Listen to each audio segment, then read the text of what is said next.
today is a really nice day, actually. I have some social distancing walks set up through with some of my friends. How do you do that? Because I'm always tempted to get close.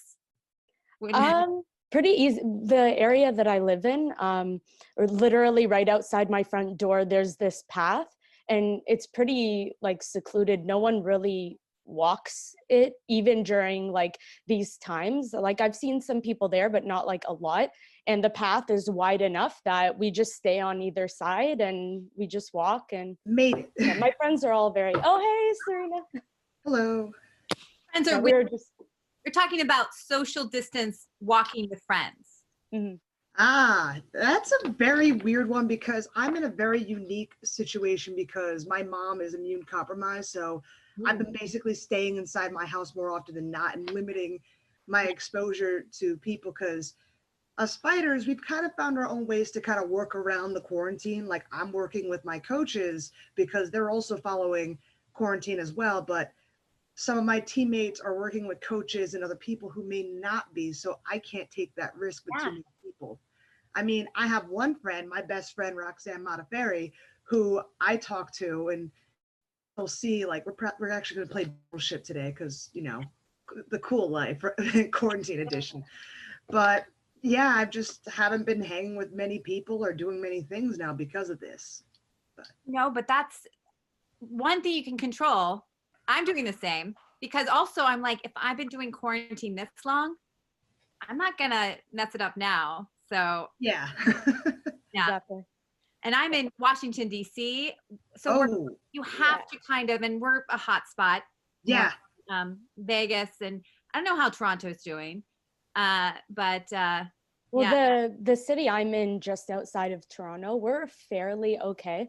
I also limit myself. Like I'll do, like I think the last like quarantine walk with friends that I went on was maybe 2.5, 3 weeks ago. Like I've also been like working chaotically, so I haven't had the time. And then this week, my schedule finally like relaxed a bit. So yeah, we're just gonna go on the path by my house, and we usually go later on in the day when everyone else is not there. And it's kind of been nice because anytime that we have gone and there has been people like walking in our direction, like it's kind of like a uniform thing where everyone kind of separates. Like our group will go to one side and spread out, and then we'll all just single file like down like across each other.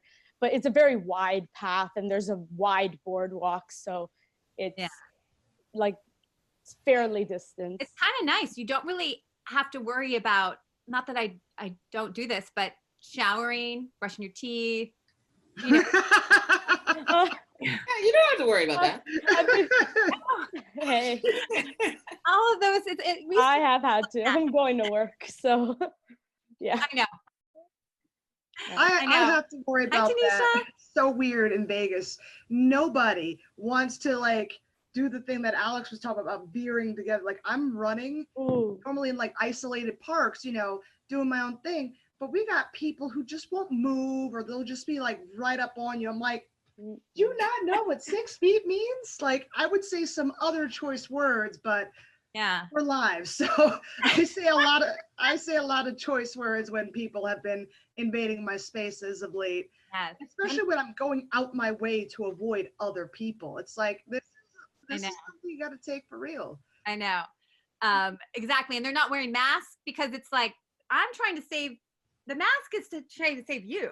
Yeah, exactly. You know, but yeah, I know. Well, I'm glad that you're running. I've kind of actually taken the excuse of not being as physically active, but you're a fighter.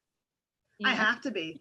And especially since now our state athletic commission here in Nevada has finally opened up. Like apparently May 30th, we're going to have a UFC card in town, but it's basically going to follow the same regulations that's being followed through Florida, if I'm catching on correctly. Mm-hmm. So I'm staying ready because I know, because I fight for Invicta FC, Invicta has talked about using the UFC Apex for a while. And I never know. I mean, there's another girl who is also local who lives here in Las Vegas who I fought 2 months ago. And it was a really bad decision. Everybody's been clamoring for a rematch. So, I mean, all signs point to this coming down the road, and I'm actually getting really excited for that. I have to say active though. I hate running. The only way to make me like running is you put a hot guy at the finish line holding a box of donuts. Trust me, I'll be sprinting then. Me and you. Serena's quarantine workout. Yes, everyone take notes. I love it. Well, thank you guys for joining us, Writing and Fighting, on May 21st, 2020. I'm very excited about this class. It's, not only do I think it's important, it's very personal, and we'll get into that, and we're going to explore writing, because I am a writing professor at American University. I teach a class called Writing and Fighting, which explores the literature of combat sports and also breaks down, and students are able to learn the rhetoric of writing through looking at nonfiction and fiction. And we also explore research by analyzing fighters and then what they do to kind of show the social movements in society. So that's my shtick. But Tunisha is a fellow colleague. Will you please introduce yourself, and then I will introduce our guests. Sure. Tunisha Singleton. I'm actually in Riverside right now, but I will be relocating to Las Vegas and looking at the calendar 6 days from now. So I'm very excited about that. I have my PhD in media psychology, and I'm an adjunct faculty at Fielding Graduate University, where I teach within that department. And I teach classes on community psychology, human narrative, and media psychology.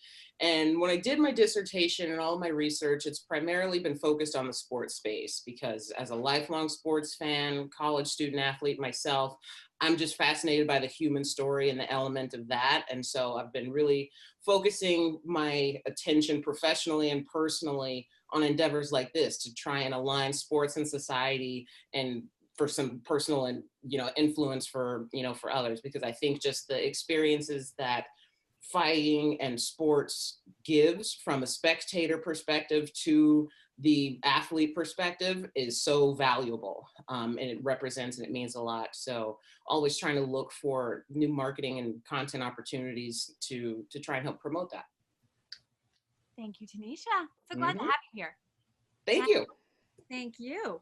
Well, today I have two lovely guests, and I will introduce you, and then we're going to get into some discussion.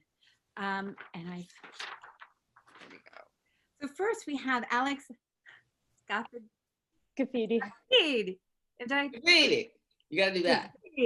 Oh God. Oh God. I really butchered it, Serena, last time. So she is a graduate from the College of Social Services in Seneca, and she's currently taking the Honors Community Health and Graduate Program in Autism and Behavioral Science at Wilfrid Laurier University. Laurier, yeah. Laurier. Pronunciation is not my thing. It's not mine either. So as she has worked in many things, a supervisor for after-school programs, drop-in centers for at-risk youth, social skill programs, day programs for individuals with developmental disabilities. You've done community development in Jamaica through your college. And currently you're working the pandemic response as a residential youth worker, supply chain support for hospitals, and a COVID-19 screener. Yeah. On top of that, you find some time to be a voice in the MMA media society, I like to say. You're one of my favorite Twitter voices. Oh gosh. Follow, and I've seen your work in Bloody Elbow. You mentioned Unknown MMA, and I do a little bit for Cage Side Press. So if there's events here in Toronto or the GTA and I can get to them, I'll go and I'll do results, or I'll cover it as best I can. Excellent. And then I hope you find time to sleep. No. No. Sleep? What's that? Not really. Yeah, I don't know what that is. I'm lucky to get like 4 or 5 hours a night. Lucky too. Wow. Well, it's appreciated. I need you out there. So thank you. And our next guest is Serena, the Southpaw outlaw, DeJesus. I got that. Thank God you didn't mess my last name up. Oh, thank goodness. Like Tunisha, you should keep score. Like have a losing average here. So you're like 2 and 3. Serena has been fighting. I think your first fight was in 2018 in April. I've been fighting for a while, actually. My first Muay Thai fights were in 2013, but I didn't make my MMA debut until 2014. Oh, 14. Got it. Well, why I bring this up is I remember watching you in Great Falls, Montana at the Fusion. And that might have been your first pro. That was my pro debut. Okay. Yes, but she's been fighting since 2013 Muay Thai. I'm sure you also do every other like Brazilian Jiu-Jitsu. I mean, you're at Syndicate in Las Vegas with your, as you say, your best friend, Roxanne Manafari.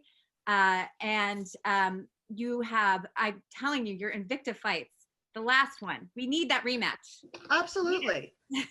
I heard it. It's like I had no marks on this beautiful face or the rest of my body. So, but it's okay. Yeah. We heard that Alex told you not to get hit because you're coming to present at her class. She didn't tell me that part. I just kind of warned her, like, she invited me to do this, to speak for a class of hers, an autism class she had in her university. And I told her, like, prepare your classmates and your professor, because I don't know how I'm going to look after fighting multiple people in the night. But surprisingly, I looked all right. So, and we need that rematch. So Absolutely. That's why you're, I think Angela Hill, she was at our class and she said she was doing prison medieval workouts. I mean, you do what you can. You gotta, keep that circle tight. And so we're looking forward to that.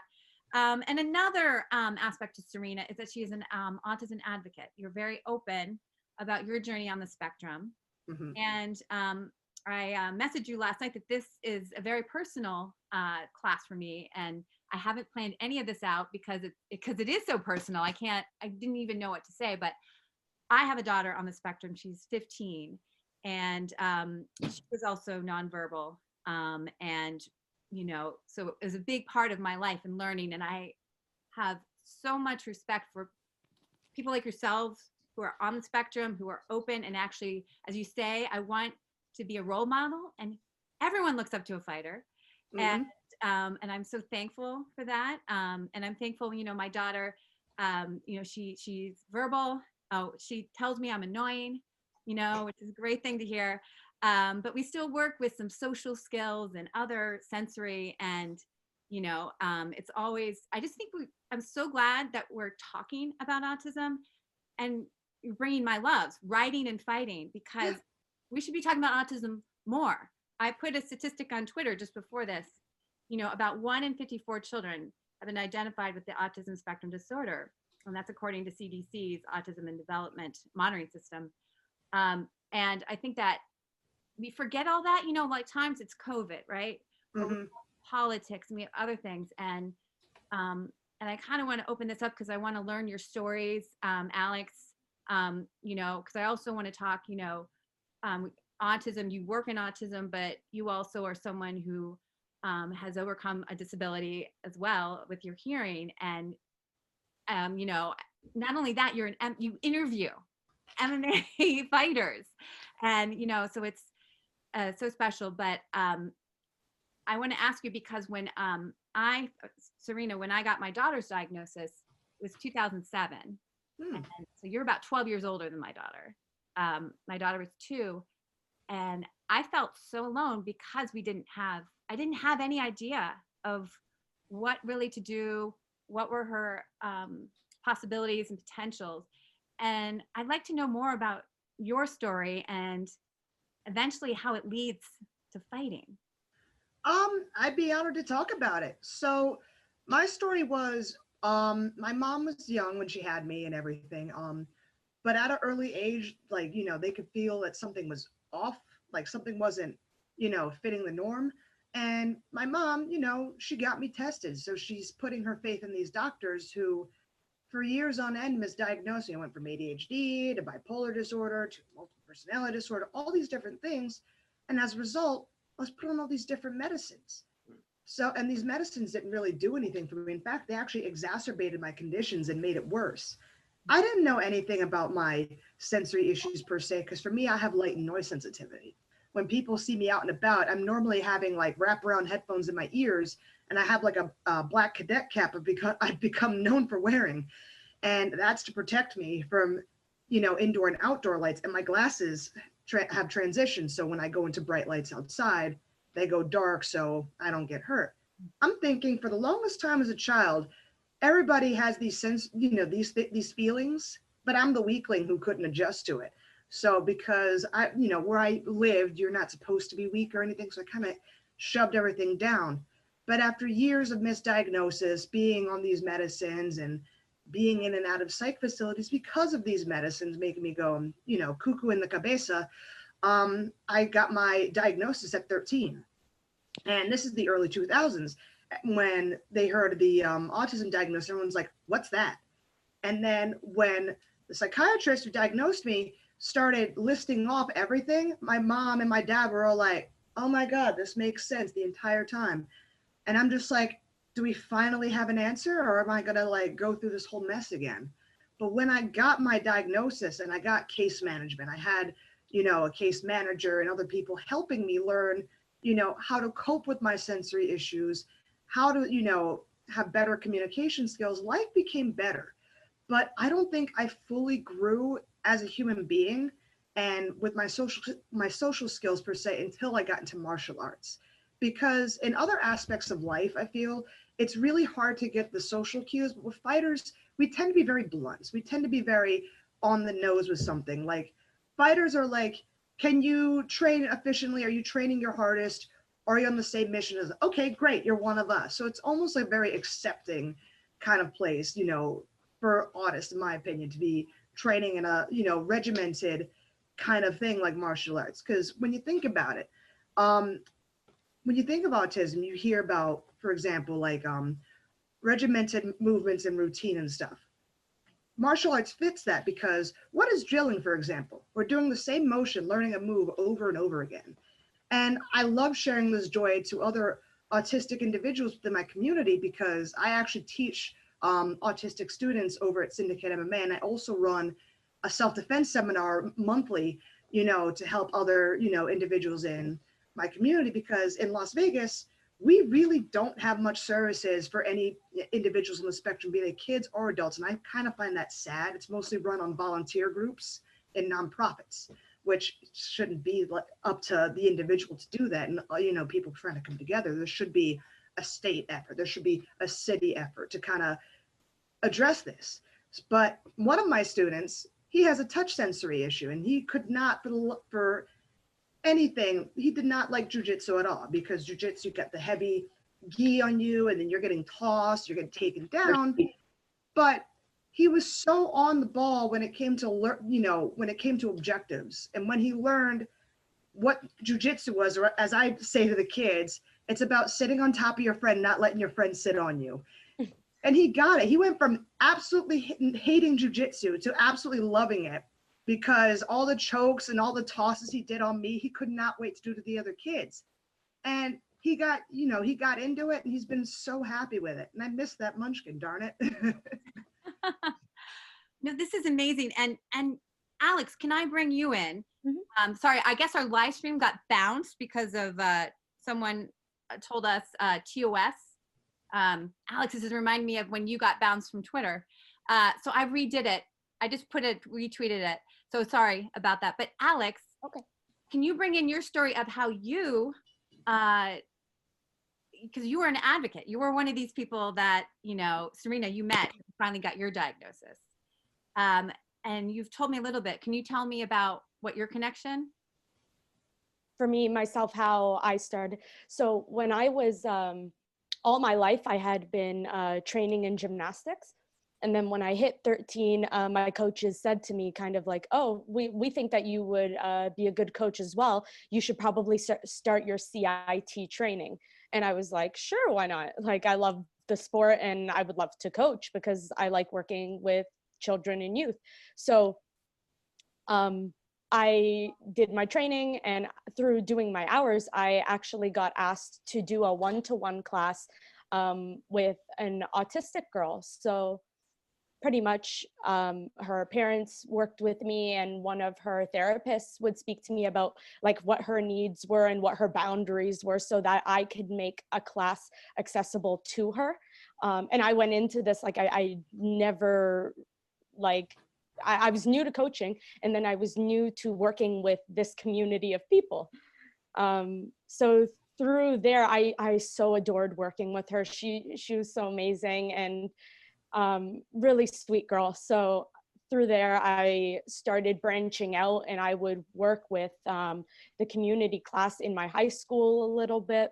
And then from there in college, I did all of my placements with the school board here. And I worked in the community classes, and I supported students with various developmental disabilities, but mainly autism. So for the last 11 years, the demographic I've worked with the most is people from the autism community, whether it be children up until adulthood. No, and then, okay, because I want to bring it into fighting, because my daughter, especially when she was younger, sensory. And is there something that fighting, like using your body, because we put her in gymnastics, and I think that's what you were saying, you worked with a little girl. Yeah. Can you explain, Serena, what it feels like? I mean, obviously that's all you know, but when you said you need to have headphones on, is it because it's just too much? It can get overwhelming at times. I mean, I'm 28. I've had a little bit of time to kind of know how to work around things, but not everyone is as, has that. So when things get overwhelming, I mean, I even have a routine with Roxy. Like, for example, if I'm feeling like I'm getting overwhelmed and things are hurting, my code word is I have a migraine. Because basically, no, hear me out though. How you treat a migraine is basically the same way how you treat when someone's about to hit sensory overload.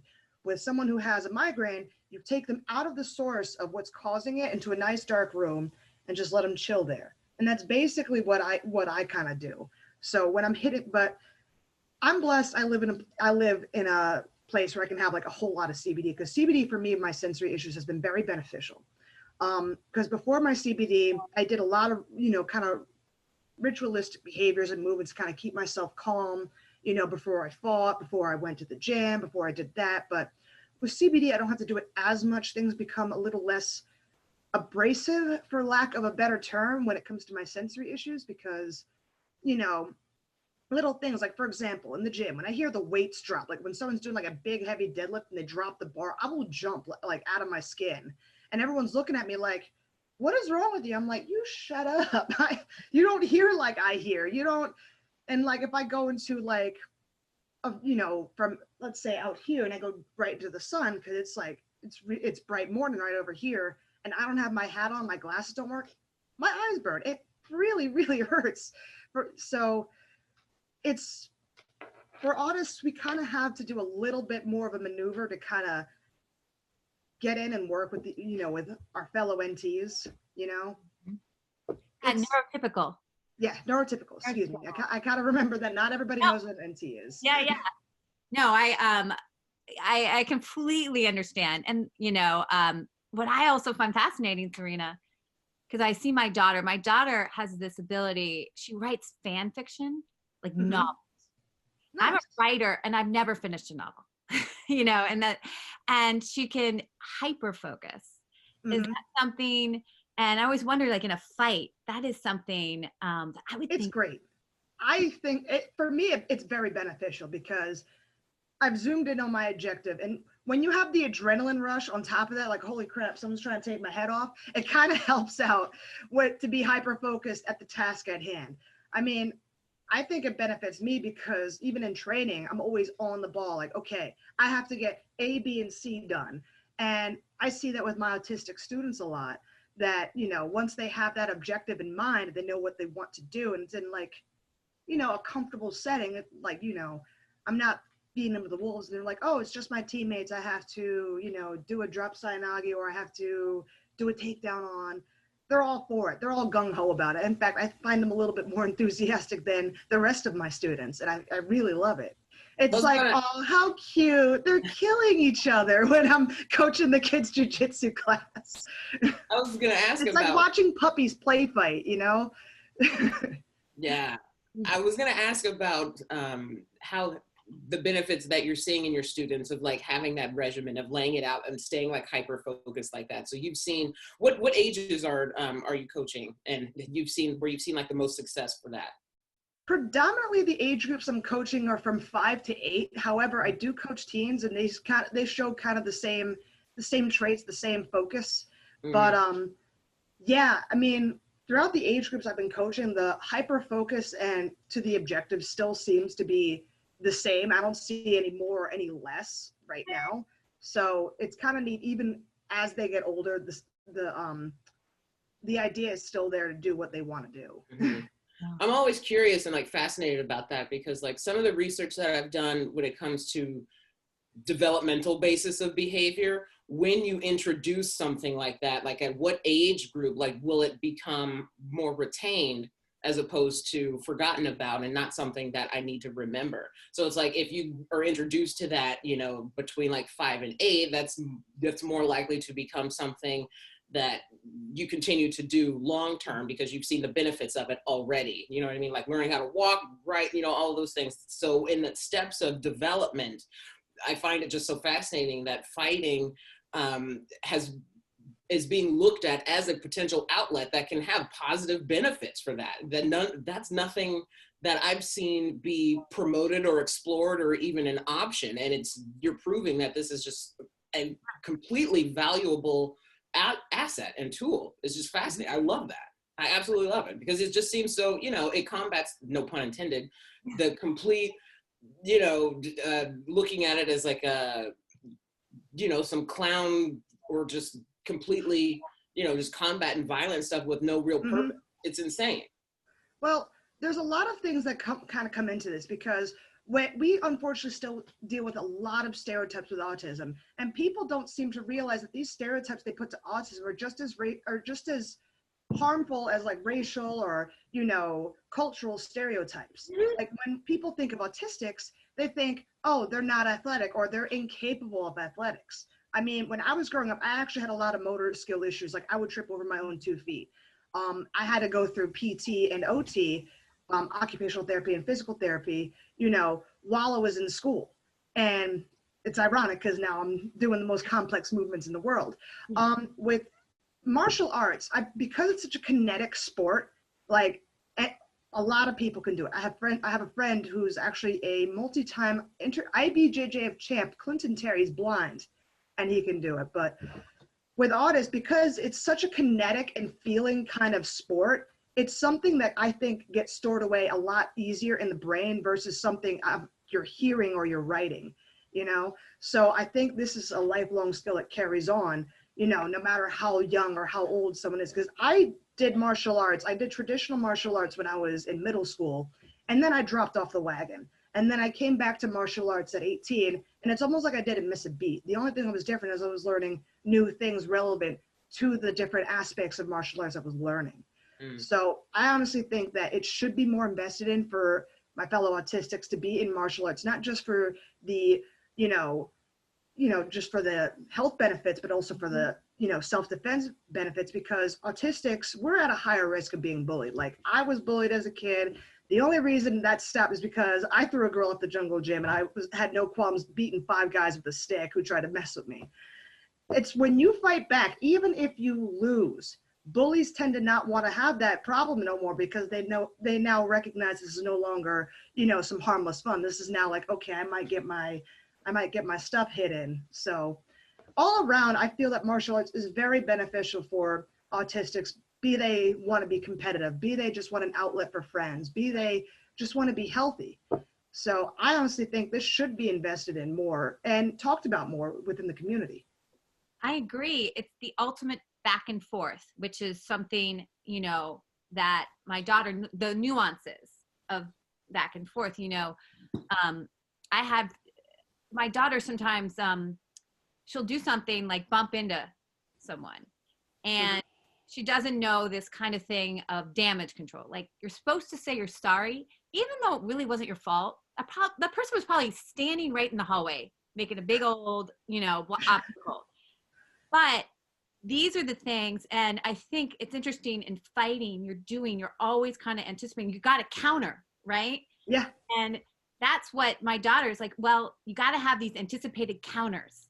Mm-hmm. I love the migraine. I've taught her, we call that the cover story, because yes, people are exhausting. And a lot of people have been saying, oh, isn't your daughter just loving being at home? Kind of, yes. But then she's like, you guys are here. It's like, it's not like a sanctuary. But I've had to tell her, like, it's not lying, because my daughter is actually the most honest person.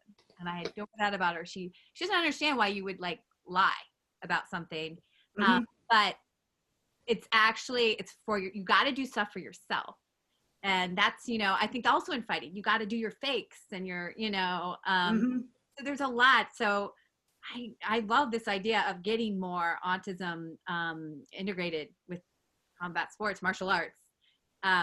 Now, Alex, I've reached out to you because I find your opinions on Twitter to be like, I think it was Vittori. Talk about how to address a bully, Serena.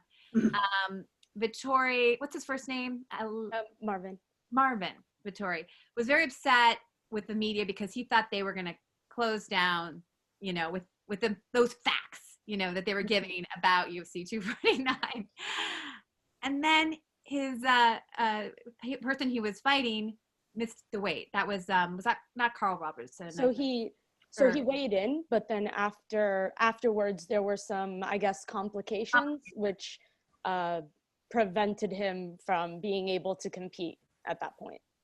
So what do you do, Alex? You go on Twitter, and I love how you say that, because you're doing all this other stuff in your life. You're social working, you're going with high risk youth. You just put on there like what was it, damn you media? And it was just I saw that the fight had been it was off, and then I sat there and I'm like, well, I mean, the media didn't do this, and like I put like it was like, I didn't agree with what I said. I just said it because like it's a ridiculous notion.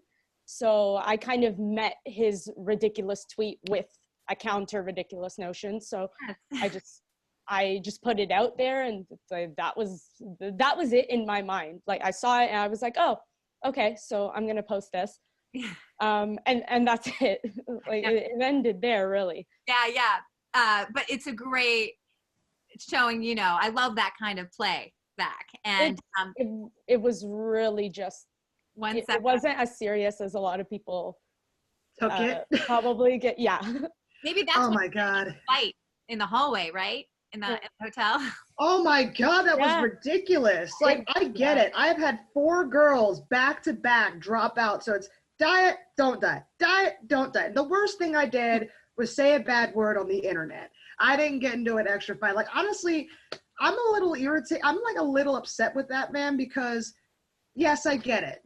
The fight fell through. Now, if you're on your big brain energy, you would have used that to angle for a rematch for a fight that would have been held next week.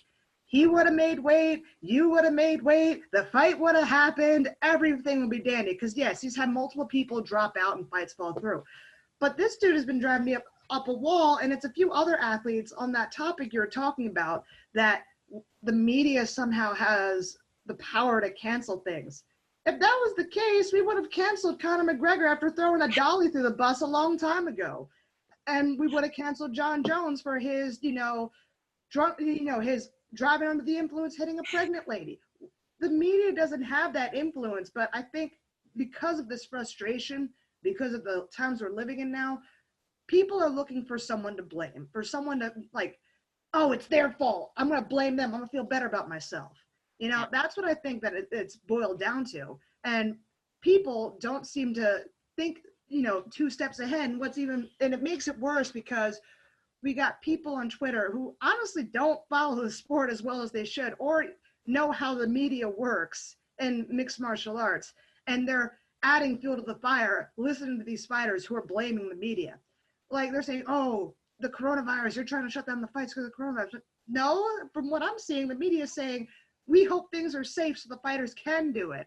We don't, I know the media sometimes doesn't think it's a great idea, but I know they're all advocating for safety while this is happening, at least. Yeah.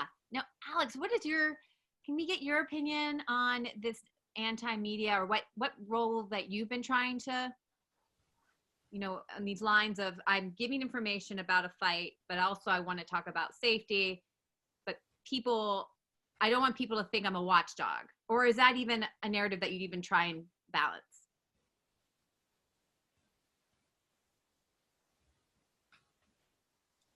She frozen? Oh, I yeah. have no idea. I thought it was me. I was like, she's really pinned. I was like, wow, I got it. I can't say bad words. Oh no. Oh, Alex. Here, wait, let me chat with her. Say then. Try not to say bad words so we don't get booted off of YouTube again. I know. Is that what happened? I've been guilty of that, like in every other. I am quite the potty mouth when I'm not on this. You're frozen. You're as cold as ice. No, stop. Oh, no. Come back. Okay, so come back. Well, then, we can just keep. I've got many, many questions. So I'm curious about the community of MMA, combat sports. What is it like to be, because there is a hyper masculine, hyper aggressive, I could say hyper NT social. I mean, do you find there's a navigating like a lunchroom?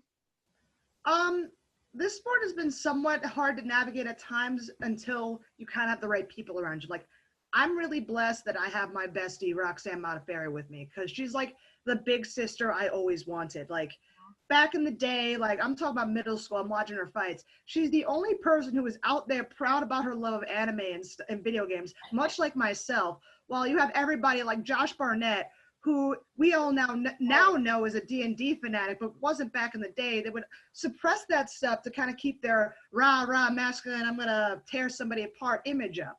Now, in this era of MMA, we have people who are out about their love of anime, like Luis Pena and everybody, and Israel Adesanya and stuff. And it's like, y'all just culturally appropriated me and Roxy's stuff. But no, it's great. I'm thinking you've got Mighty Mouse, Demetrius Johnson into it. I saw Rhonda's doing gaming. Yeah, well, yeah, that's finally starting to pop up. But I think because I've always been a tomboy since I was a little girl. Like, I loved my fighting video games. I loved my anime and stuff, and I still love my Sailor Moon. So that's kind of the more girly aspect of me and my magical girl animes. I guess I kind of fit in real well because I've always been a hard worker. And I've never been shy of being violent. So I think I was pretty much, for me, I was a shoo-in. Like, for other individuals, we might have a hit or miss, but I fit in well. And because I'm very blunt, like, some girls like to kind of dance around the topic and try and be nice. I'm just like, I just say it, even if it might hurt someone's feelings, as you were saying about your daughter, because I am so blunt and no one has to second guess what I say. I kind of fit in well. Like, there's times I'll be diplomatic about what I say, but the intent in what I'm just trying to say is still there. And well, the one thing, Serena, no one would blame you of being I'm going to say BSer, so we don't get off YouTube again, that you're a straight shooter. And there's a risk in that.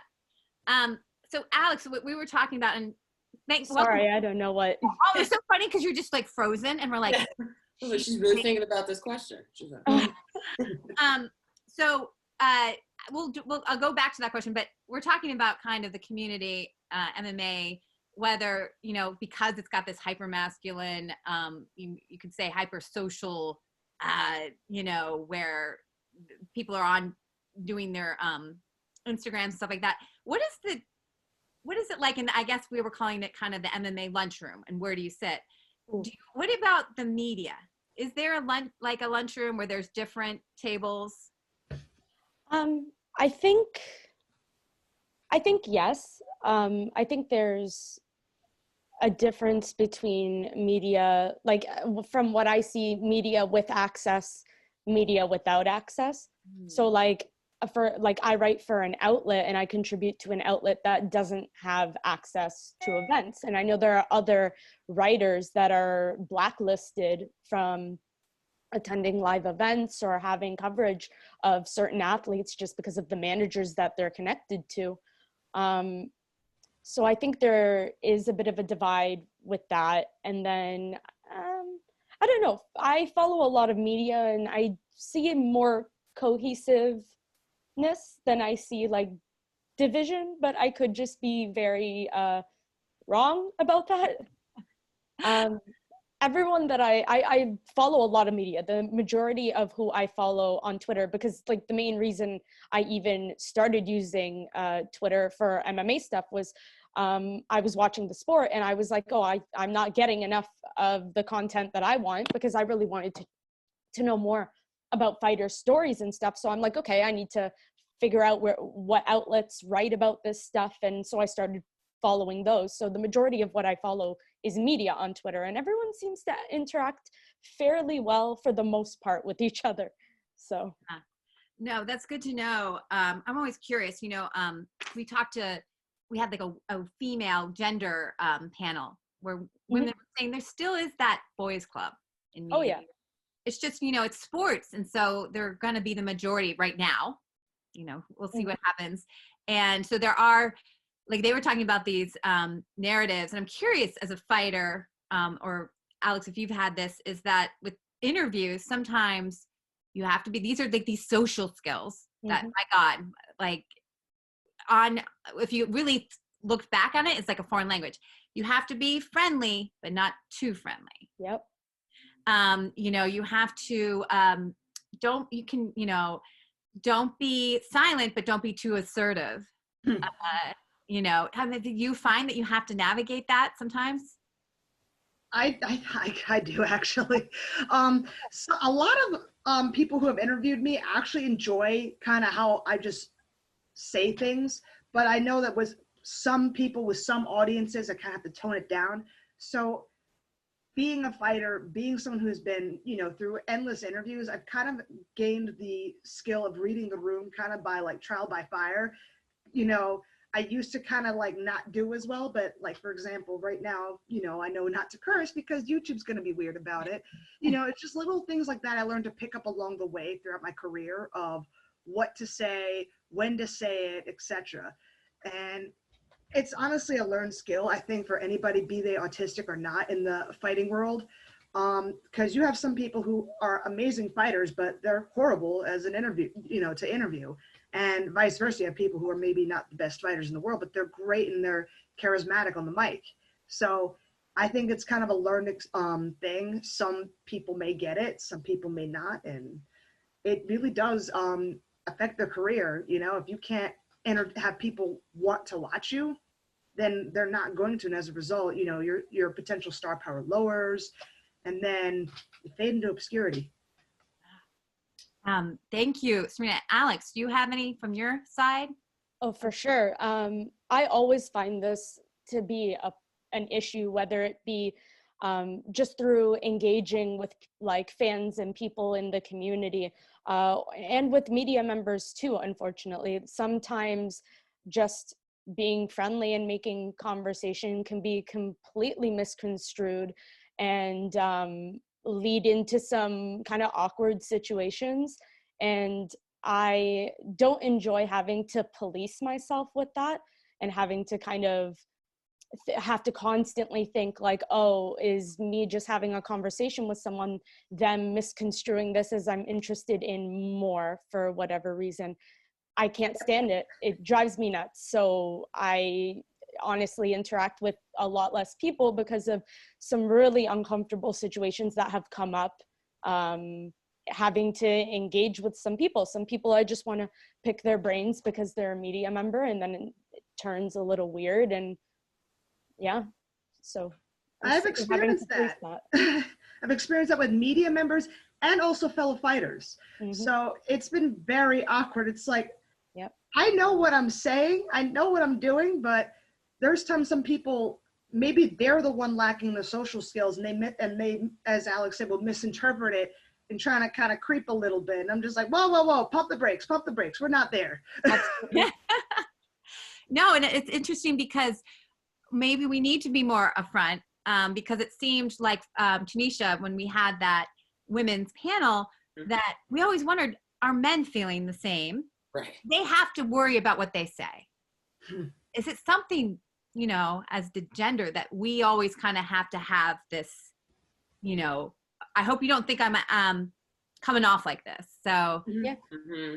Absolutely. And it seems like there could be the potential for hidden agendas, that there can be that there's only room for one, so I have to be the one on top, so I'm going to do whatever I can. You know, it's like Game of Thrones for media. It's like insane that, you know, that notion that there can only be one, and that stems down from a more systematic, you know, larger issue of like inclusion to begin with, that makes us feel like there's only room for one, and that means our behavior has to be on point and perfect all the time. So it just speaks to a larger issue and makes you brainstorm about what can be done to remedy that, to, you know, to show that there is room at the table for everyone to have a seat and to have a voice and to have a presence, so long as it's, you know, you're coming true, you're authentic, and you're not here to just be, you know, the fly or the, you know, just to flaunt for the gram or whatever, but you actually have a passion and an invested personal interest in this. And it speaks too to what Alex was saying earlier about, you know, the lunchroom stuff, because this speaks a little bit to what Aunt Evans was talking about on a previous one, that you Love that dude. Yeah. And He's he the was homie. talking about, you've got. His son is actually the one I was talking about, who I teach a lot. Oh, I teach his son. That's amazing. that's great. Because he, you know, brought up the point that, you know, you have public relations and then you have journalism, right? And they're very, very different. And those subcategories underneath that media umbrella that we all just lump it in, like it's the media. It's like, okay, well, you have journalism that's going to ask the tough questions.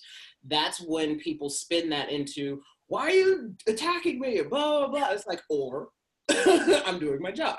And then you have the, you know, more just PR that is going to eliminate those that aren't going to ask the tough questions and that are just there to promote, because that is literally their only job. And so those would be, I think, you know, separate lunch tables too, of who's going to be in there. Absolutely. We've seen, you know, some of the head female reporters, you know, and journalists at ESPN get their badges and media credentials removed from the Mayweather fights because, like, Michelle Beadle and stuff, because they were going to ask the tough questions about his history of domestic violence and stuff. And so, like, ESPN and them were like, nah, not, you know, they banned them from being in attendance because they didn't want to get, you know, they didn't want that negative PR.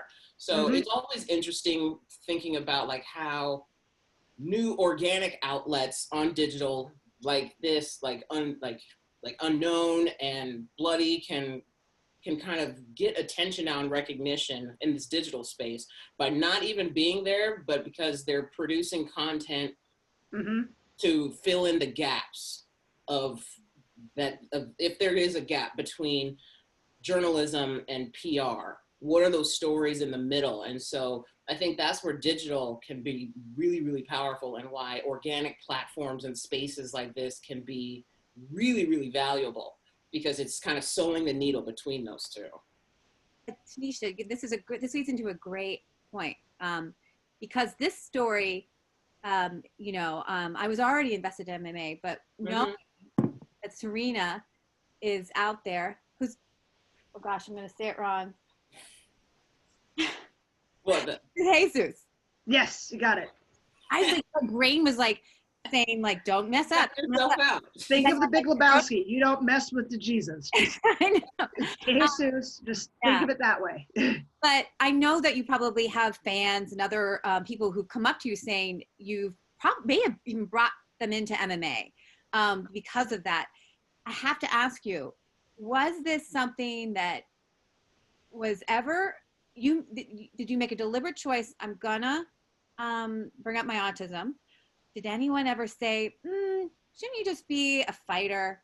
And that's your personal story. I'm just curious because, you know, there are like, why did Josh Barnett have to hide his D&D? Which, by the way, we got a note on Twitter. Ryan Sprague said culturally appropriated, laughing out loud. because you said that he took the D&D. But yeah, I'm curious, was that something that was ever someone, I'm just so curious about your story with that. So I always wanted to be a fighter, so that was just something I wanted to do. However, a few weeks before my amateur MMA debut, the Sandy Hook shooting happened. And I'm the oldest of 4 kids, and all my siblings are also autistic. So I'm having to see them being bullied because now it turned to an autistic witch hunt once everybody found out the shooter was autistic. And they're saying, oh, don't hang out with that one. That one's autistic. They might, be a school shooter in the future and stuff like that. I thought that was horrible. So I'm like, at this point, because I was still kind of a little nervous about being out there as autistic because we've grown up our entire lives, being taught, like, if you don't fit within the norm, you're wrong. And having gone through so many misdiagnoses and stuff, it's kind of left my brain, kind of with that searing image of, oh God, what are they going to mistreat me because I'm different? Now, the other side of me is just like, well, I can't say the word, but to heck with them. And on a podcast that was interviewing me before my debut, I actually came out and talked about my autism there. And then it kind of threw everybody else off because, like I said, I don't fit the stereotypes of autism. I don't fit the non-athletic, technologically advanced, autist that people see in the media, like in Rain Man. I'm not a savant like the Good Doctor, like all those stupid stereotypes out there. So everyone started to kind of look at first because of the autism, but then they saw I could throw these hands, and then they just really enjoyed how I kept, it was a straight shooter, and I threw my hands, and I just kept doing what I was doing. And then, yeah, it was quite the thing. Great. So when my daughter was diagnosed, this was in 2007, not, 13 years ago, I had a lot of people saying, don't ever let that diagnosis out. It'll be a label. And, and I lived with that for a while, where I would take her to events and school, and I would not tell people, but it would be like, I would be so worried, like you use that word coming out, that they would figure it out and then treat her different. Yep. But I finally, when my daughter really asked, like, she didn't really learn her diagnosis because it's a hard thing to kind of tell your child, you are different. Your brain is different. However, she was about 3rd grade, and I do think it was a relief. It's like, oh, this is why, things it's are. Like, yeah, when you're struggling for so long trying to figure out what's going on here, and then you finally learn what it is, it's not necessarily a bad thing. It's like, oh, so it's been this way the entire time, but I didn't know.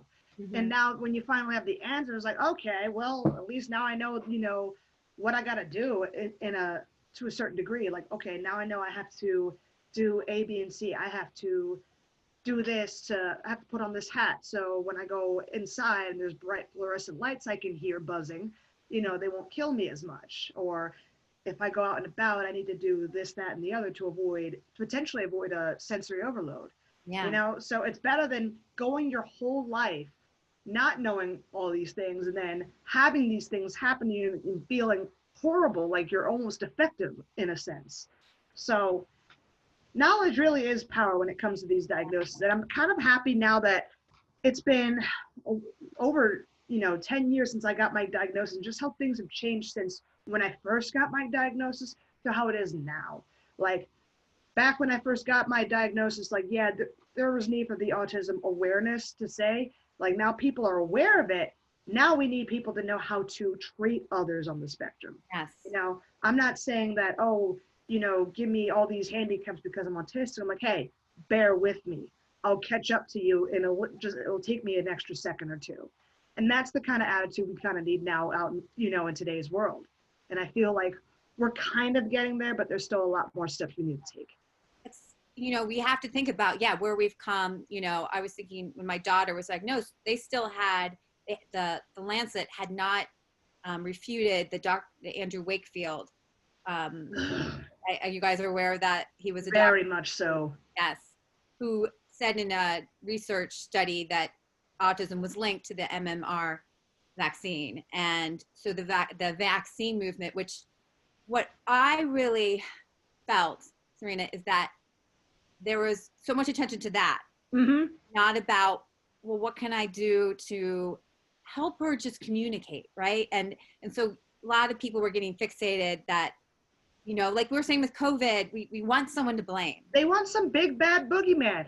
But here's the thing. People don't recognize, but autism, the genes linked to autism go back about 10,000 to 100,000 years. I would like to know where the vaccines were back then. It was part of our our genetic history that helped us survive. But think about this. Were electricity and all these modern conveniences around way back when? No, and it takes genomes and genetics in general a lot of time to adapt to a new environment.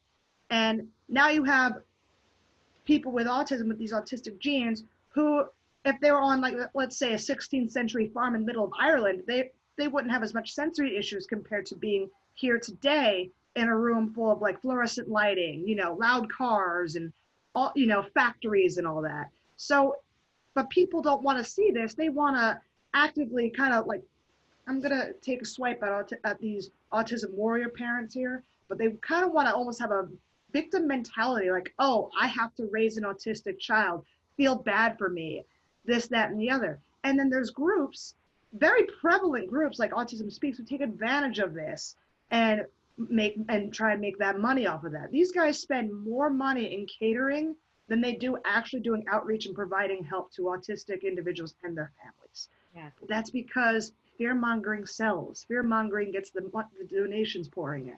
Yeah. But people don't see that far ahead. Yes, no, I couldn't agree with you more. And we might be thrown off YouTube for this, but saying this, but no, I actually wrote in grad school, I wrote an essay called I'm Not a Warrior Mom, because I did feel it was this, the mom became the courageous person who was helping the child that, you know, was defective or, you know, and I hated that. I hated that aspect. And I completely agree with you. You talked about the light bulb. Yeah, probably someone who was autistic, you know, this iPhone. Do you think that an NT figured this thing out? You know, like that's the other thing, that looking at those aspects, you know, because I did this kind of research looking back at the discourse of autism.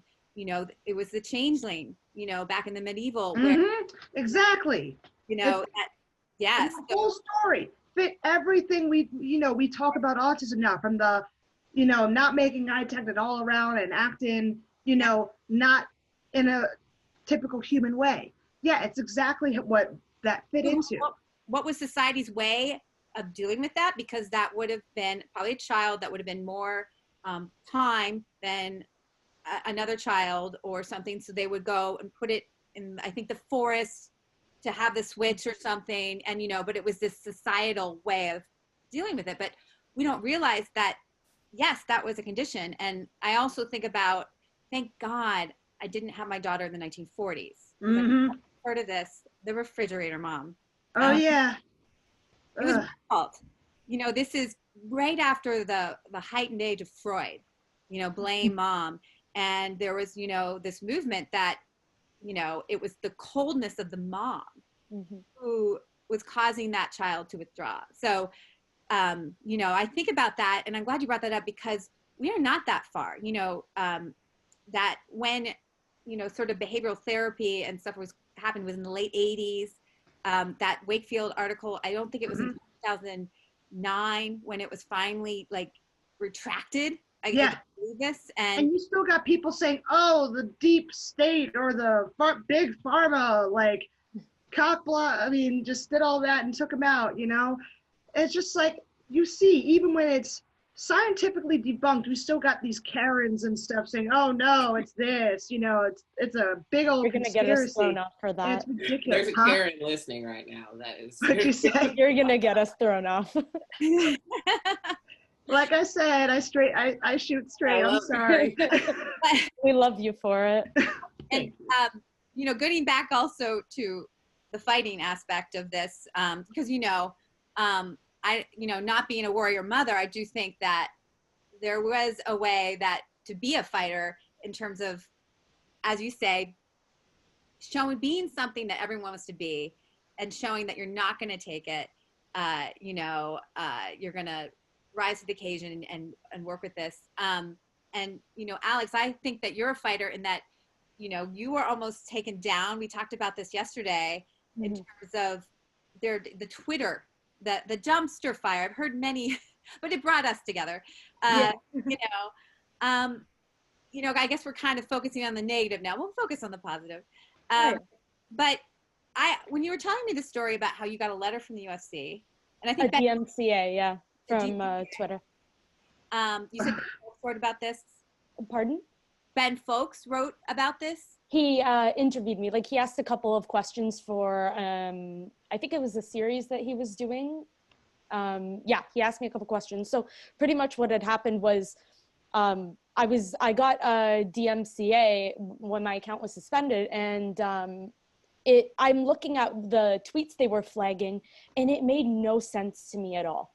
It was an interview I did with Anthony Hernandez. It was flagged, and it was a link to the interview. It was flagged.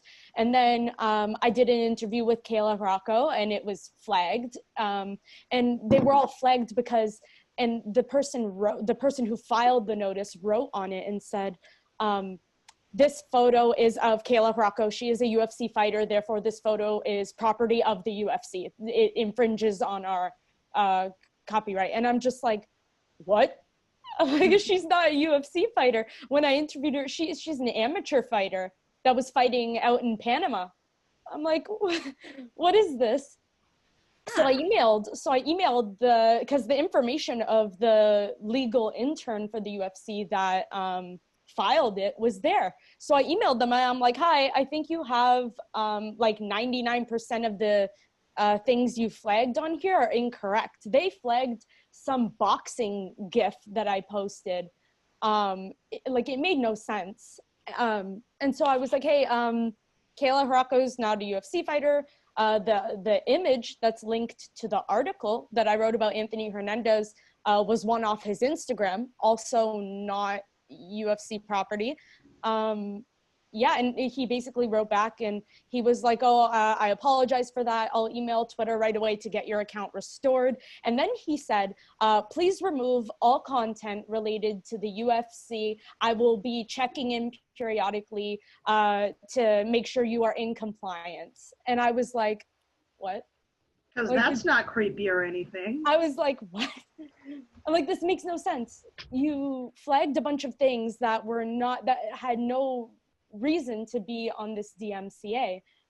And then you're going to ask me to remove content so that I'm in compliance. What? And so turns out he never reached out to Twitter, never did anything at all. So my account remained gone. So I made a new one. I'm so glad you did. You made a new one. I feel like that might be a tactic just to take people down. And then people are like, whatever. I'll move 100%. On. I didn't appeal it. To be fair, I could have appealed it through Twitter. Like, there's a way that you could appeal it, and it's a process. But truthfully, Twitter doesn't take up that much, like, enough space in my life for me to have cared to appeal it. So I just made a new account, and I was like, okay, I'll start from scratch. This is cool. Yeah. I can go back to tweeting like more chaotic nonsense with like no followers again. So you took it as a clean slate. Oh yeah, I was like, okay, no one's following me, so I could just say nonsense. Yeah. I still say nonsense, but still. It's poetic words always. So Alex, we're kind of talking about overcoming challenges. Yeah. When I reached out to you initially, you did not want this to be on YouTube. You did not want to. Yeah, I was like, oh no. Can you believe that? Because you're here. Can you explain to everyone why? Okay, so the main reason that I've never done stuff like this is because, like, I do have hearing impairment. And so there are times where I struggle when I'm talking, like, in groups and stuff like that. So I'm generally just uncomfortable, especially with my voice, because I don't know what my voice sounds like because of the way that my hearing loss progressed to the point that it is at now. I don't know what my voice sounds like. I can't hear myself the majority of the times that I'm speaking. So if I trip up on a word, sometimes I miss words if I'm not like really focusing on what I'm saying. And it's kind of like what Serena talks about. She chooses whether or not, like, she'll choose early on whether or not to like disclose, like if she's autistic and stuff. Like I very much pick and choose when I want to disclose to people that I do have a hearing impairment. Because then it's always the same questions. Oh, but you can speak. Oh, but you can hear me though. And it's like, just like autism is a spectrum, deafness is a spectrum, and just the same way that blindness is a spectrum. Like some people can leave their glasses at home one day by accident, and they can be totally more or less functional in their day-to-day activities. Whereas some people rely on their glasses so much that if they leave them at home by accident, they're not functional at all without their glasses. Serena, see you up here like I'm blind, I'm autistic. I mean, I got a lot going on for me right now. Yeah, I wear glasses too. It's just I don't need them that badly. But yeah, for me, if I forget my hearing aids, if I forget my hearing aids, oh gosh, I'm just a mess. I'm a mess normally, but without my hearing aids, I'm a big mess. So yeah, the main reason I'm uncomfortable with a lot of video stuff is because I don't like hearing my voice back to me because it sounds different so many different ways. Like if I have my hearing aids in, I kind of know what it sounds like. If I have my hearing aids out, sounds totally different. Audio playback with hearing aids, audio playback without hearing aids, it's so different, and it really freaks me out, and I don't like it at all. So I probably won't be watching this back. Well, I'll tell you right now, I think you sound fantastic, Alex. So thank you. You took the words out of our mouths. Yeah. You know, you sound fantastic, and I've been trying not to like talk over, because that's the Zoom thing where we don't. And you haven't missed a beat. And you know what? Those random words you don't hear, probably you don't need them. You know, it's a fake it till you. It's definitely a fake it till you make it kind of thing. So, like when I'm having conversations with people, they definitely think that I'm picking up more than I actually am. And all it takes is for me, depending on how well I know the person, if I know their general sentiments around a topic or an opinion, all I have to do is hear a couple of the words they're saying in the sentence to figure out what the whole sentence generally was. And so, like, it really is a fake it till you make it kind of thing. Like, kind of just riding the wave. And I hate asking people to repeat themselves. Yeah, so I generally just go about things, ride the wave. Right. Serena, it's kind of like fighting though, right? You learn, pick up, oh, someone's got coming with me with that, or I've got a sense. Yeah. You know, it's these skills that you learn, that you've learned over time, Alex. And you know, because I would, you know, and I heard, I don't know if this, tell me, when I say I would never know, that probably, is that, like, when someone says that, what do you feel? And I'm very conflicted, honestly. It's like, hooray, you don't think I'm autistic, but it's also like, kind of like, what the heck, you know? Because it's like, oh, you don't seem autistic. Like we say back again, we're going back to the stereotypes.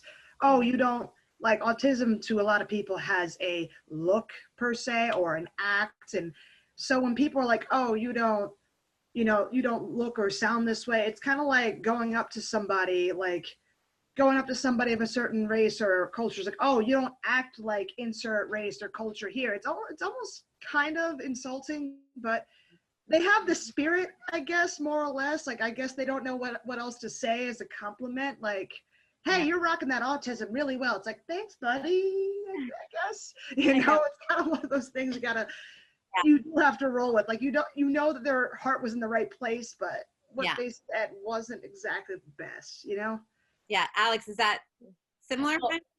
Yeah, absolutely. Like the number one thing that I get when I choose to disclose, like, yes, I am deaf, is people go, oh, but you could speak. Oh, but you've carried on this conversation well. Like, it's very much about just passing. And it's really exhausting to have to explain to people then, like, deafness is a spectrum. And like, I don't, just because I speak well, it doesn't mean that I'm totally functional. It just means that I've tricked you into believing that I'm totally functional. Like, that's just the way that it is. And then people start to inquire about like how I lost my hearing, because how I lost my hearing plays a huge role in why I am even able to speak so well. So like, people also need to understand that not everyone's just born deaf. Some people, it's over time and they just lose their hearing, and there's different factors involved and such. So yeah, no, I think that that's great. And by the way, neurotypicals, people with autism, people with hearing impairments, I think everyone, we're all playing, right? We're all trying to trick each other.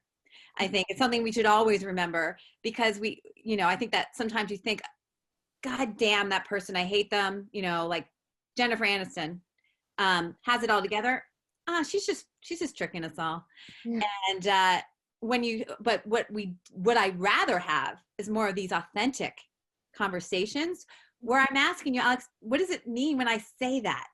Or, you know, Serena, because you guys, I want to know, and I don't think either of us are taking offense.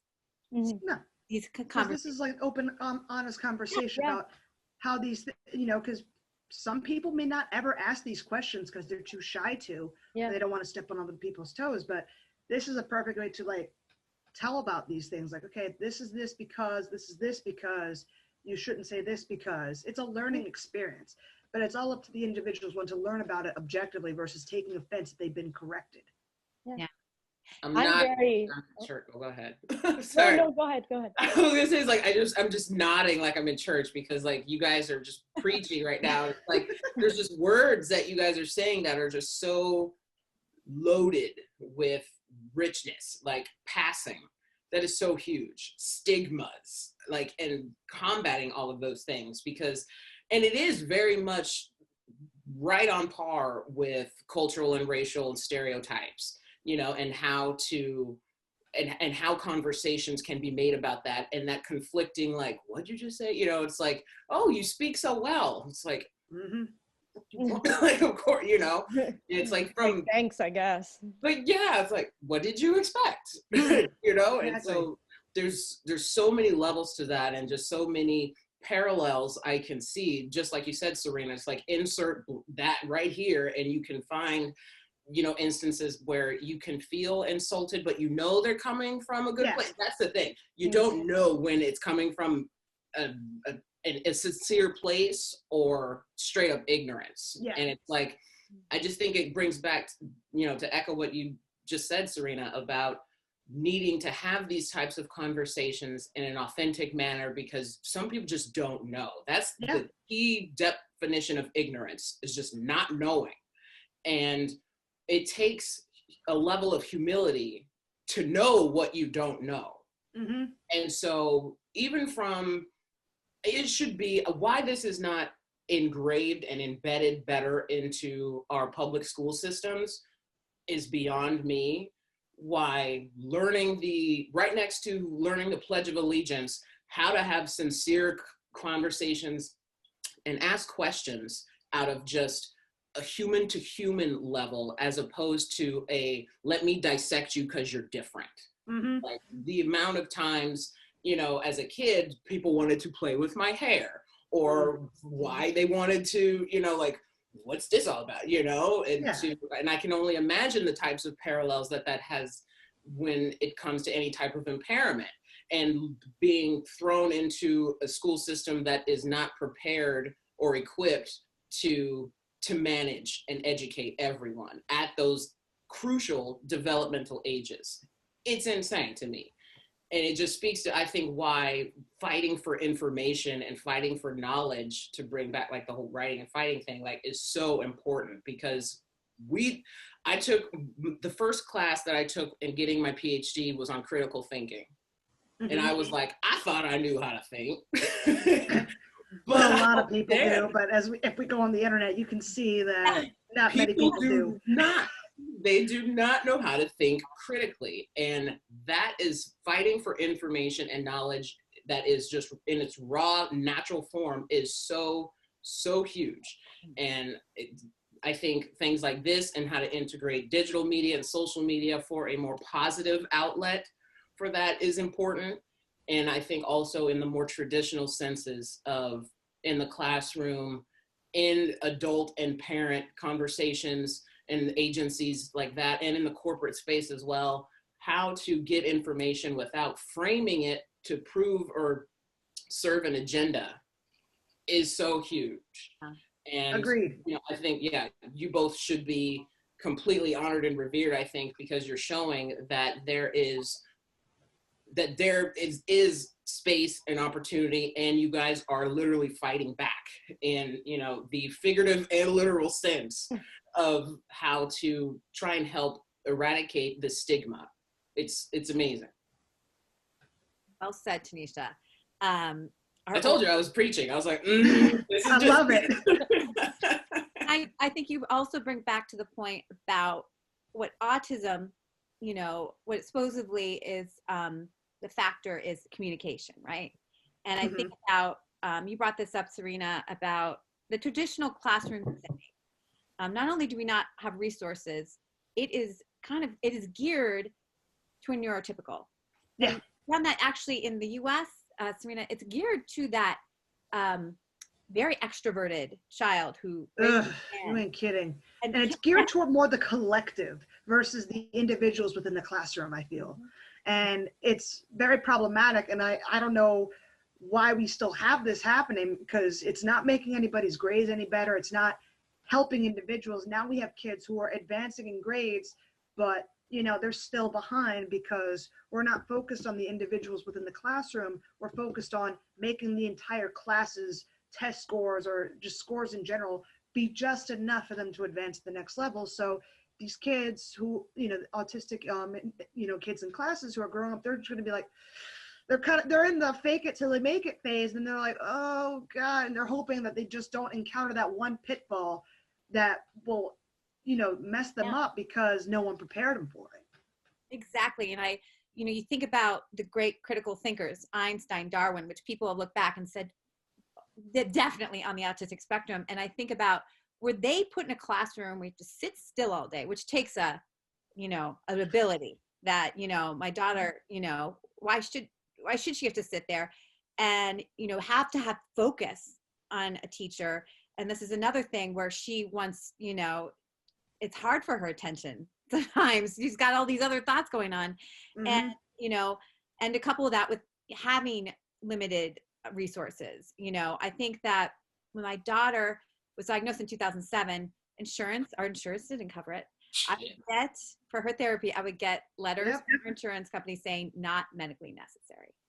Yeah, it's ridiculous. Hopefully, I'm going to tell the epileptic that their services and their needs are not, you know, medically fit for them, not medically cleared for them, because that's kind of the same thing I'm seeing with insurance companies. They'll be sure, because epilepsy is its own neurological, you know, thing, but anything, excuse me, tongue-tied, an epileptic would need, that will be 100% covered by insurance, like almost all the time. But when you need something for autistics and you need them to be covered by insurance, they're like kind of picky and choosy about it. It's just like, so what are you saying? Yeah, no, exactly.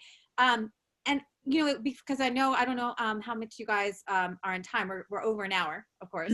Oh, wow. I know. I have some questions because I think this is also not talked about. Girls and women on the spectrum. It's important. So we all know this the whole light it up blue thing, right? That whole phenomenon. So people know about it, but they don't know the backstory about it. So the backstory about Light It Up Blue is because back in the day, only boys were deemed by doctors to have autism. Doctors decided arbitrarily, like, oh, girls can't have autism because how girls on the spectrum react is radically different than boys on the spectrum react. And it's kind of the same. It's kind of the same when you look at ADHD, how girls with ADHD act are radically different than boys act on ADHD. So for the longest time, women would not get the diagnosis, or they would be like delayed forever.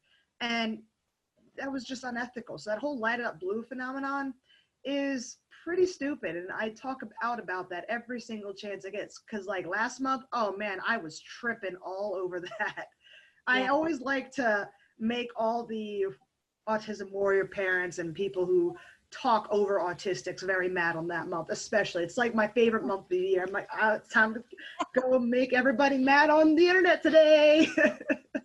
No, and I hear you, because I think also there is this idea that also people on the spectrum who may like high functioning, well, it's okay for a guy to be geeky, you know, or be more cerebral or something. Girls, they're supposed to be social. Like social. They're supposed to be all quiet and stuff. They're gonna be all like smiley. I'm just like, what? Because my daughter is not like that. She's very much her own person. And I love that she doesn't have any kind of self-esteem issues, because she really doesn't care about what other people think.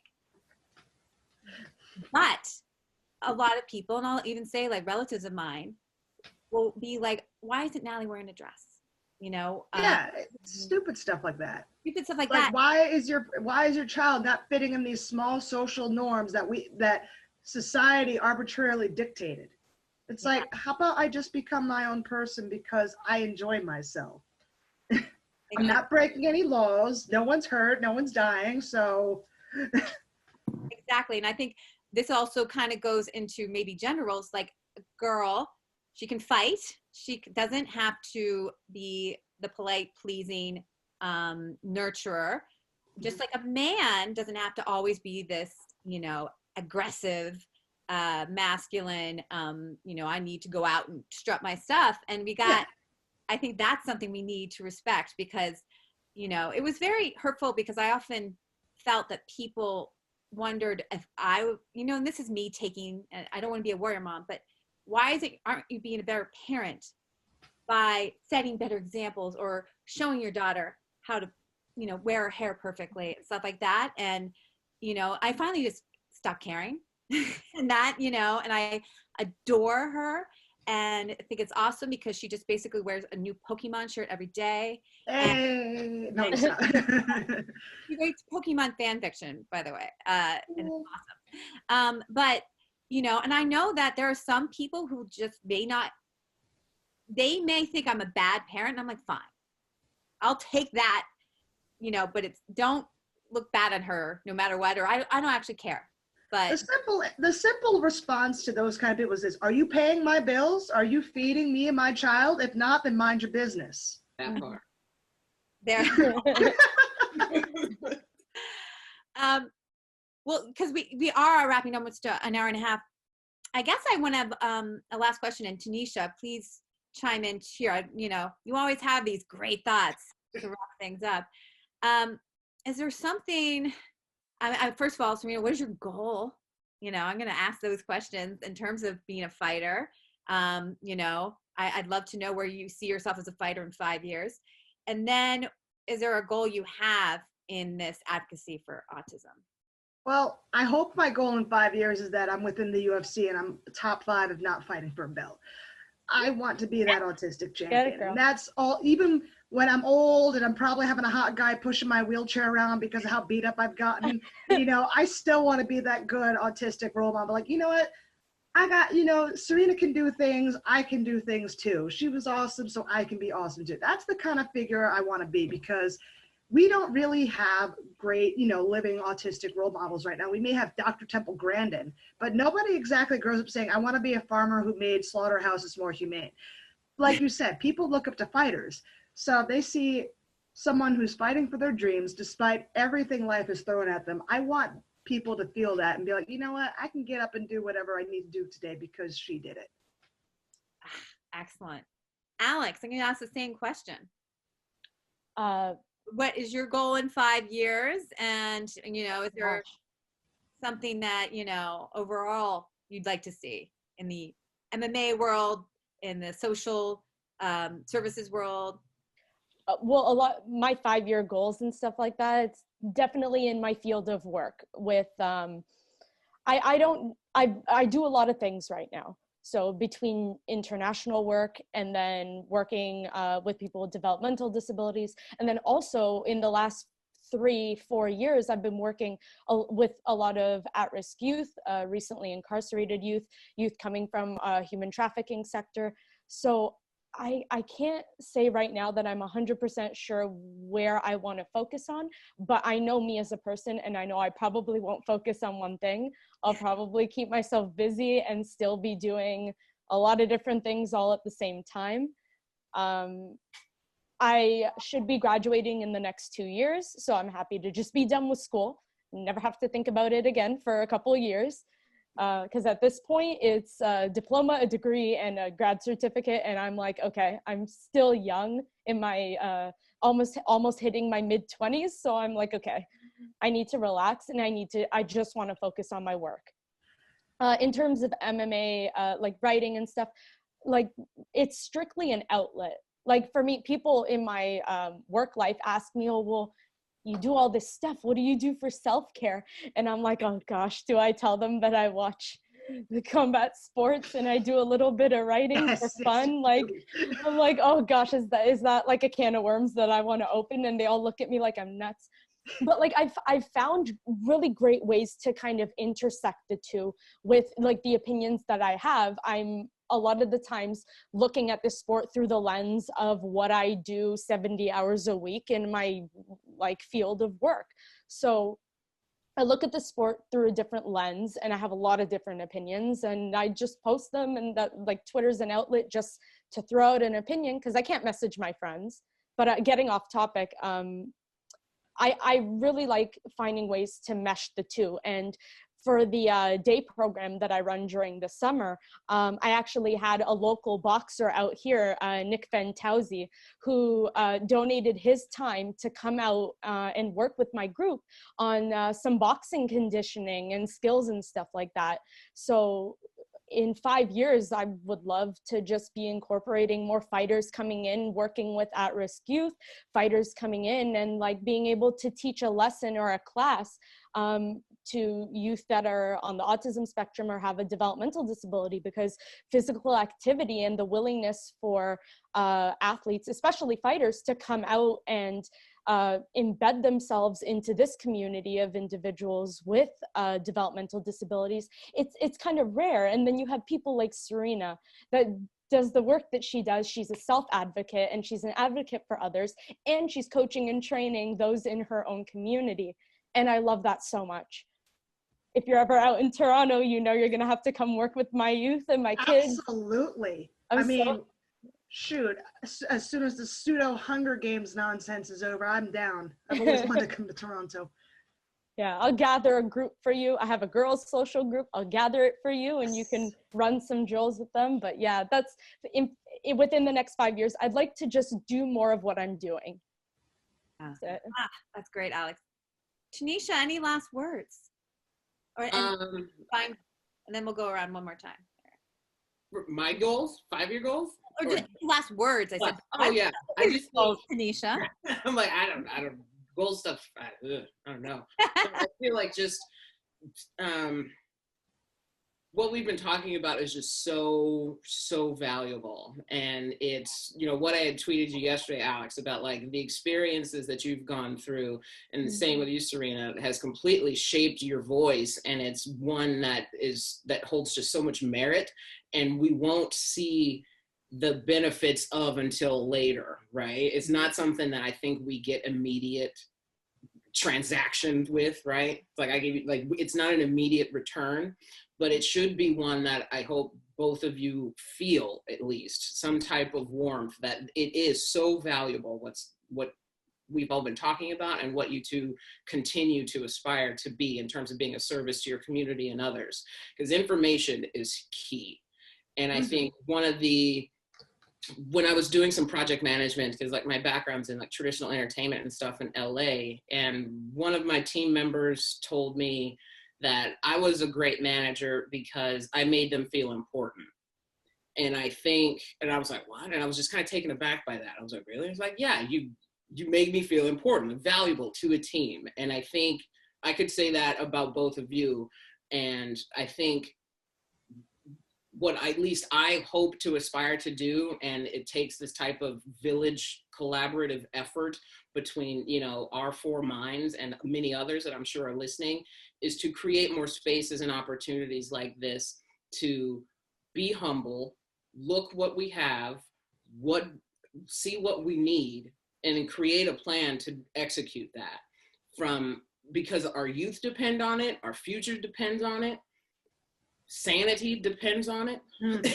And I think there's just, and I think there's just a lot to be learned from story. And so the more platforms that we can create to tell the stories of fans, spectators, brands, and athletes and media representatives, the more we can sow those stories and bridge those gaps, the better, because the information that we can glean from that, we don't know the potential of, but we know it can be something for the better and something that has value. Well said.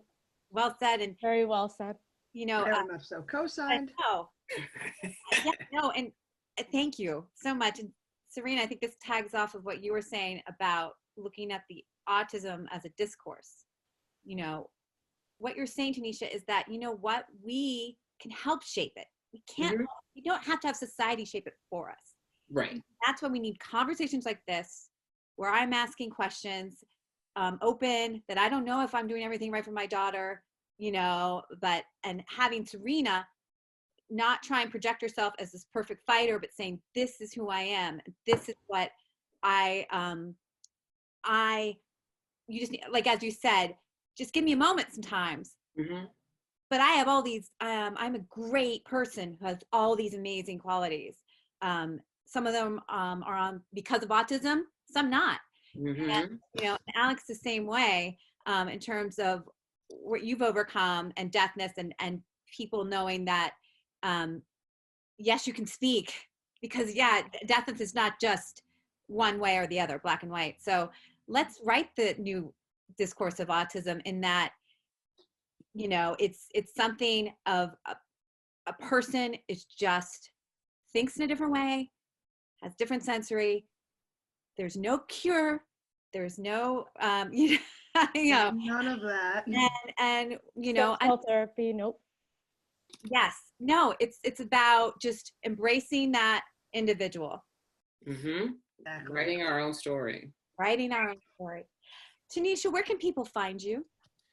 I am on Twitter, T Singleton Says. My website also has some content, like some previous research and studies that I've done, is tunishasingleton.com, and some more outlets like this I'm in the middle of organizing to launch this summer, as soon as I'm finished relocating to Las Vegas and stuff. So for now, just find me on Twitter at T Singleton Says, and more announcements will be made there. Nice. Great. All right. And Alex, and after you, please tell us where we can find you. And then I'm going to ask a fight question, because I got girls I get to talk fights with. I'm not going to take advantage of that. So, Alex. Just Twitter at Alex Scaffidi _. That's it. Thank you. And Serena. You can find me on both Twitter and Instagram at Serena Southpaw, all one word. Basically, I post fighting stuff, autism stuff, and a whole bunch of memes. So if you guys are bored during quarantine, please hop on my page. I love it. A great thing. So I was going to maybe ask, because I've heard that Roxanne versus Lauren Murphy, is that been set up? I wouldn't even ask what you think of that fight, because I think I'm going to cry, because obviously, first and foremost, my loyalties are to my bestie, Roxy, but Lauren Murphy is a very nice and sweet individual, and she's a hard worker. She also sent me a Godzilla Jiu-Jitsu shirt that said Guardzilla, because everybody knows my love of Godzilla, because it's relatable. Apex predator by itself a lot, doesn't care about everybody, was born the way it was. I mean, very relatable here. But she sent me that shirt, and I'm just like, and she, you know, always like supports me and like talks well about me. Is like, you know, she was rooting for me in the Invicta Phoenix Rising tournament and stuff like that. So she's a good egg. But someone's got to lose. I hate when my friends are fighting, but I think Roxy's going to take it. I'll take it. Alex, do you have anything on that fight? Oh gosh, I like them both. I like them both a lot. Oh, I don't know who I literally don't pick until weigh-ins, and I'm super biased. I really like both women as fighters and as people. I'll probably lean on the Roxanne side just so Serena doesn't come attack me or anything. Oh, please. How would I do that? No. I'll probably lean towards Roxanne. I love it. But I might switch up at the last minute. Like I always do that. And my picks are notoriously bad. So I love it. So I love it. And so Serena, when do we think we might have that rematch? I'm hoping soon. I mean, I know that before all this craziness happened, Invicta was going to have its next show this month on the 28th. I know that's obviously out the window, but I'm hoping sometime this summer this rematch will happen. Because like I said, it all makes sense. You know, I live in Vegas. Taylor Gordado lives in Vegas. Nevada State Athletic Commission is about to be open for business, and Invicta has been talking forever about using the Apex. I mean, everybody wins there. Yeah. We'll see. I can't wait. I'll be looking on your Twitter when that announcement comes out. Thank you both so much for coming. Please come back to Writing and Fighting. You know, we have these, we overthink everything. Yeah. That's what I say. And we love going off topic. That's the other thing. It's fun though. Thank you for having us. Thank you so much. I appreciate it. Have a good day. Bye. Bye, guys. Yeah.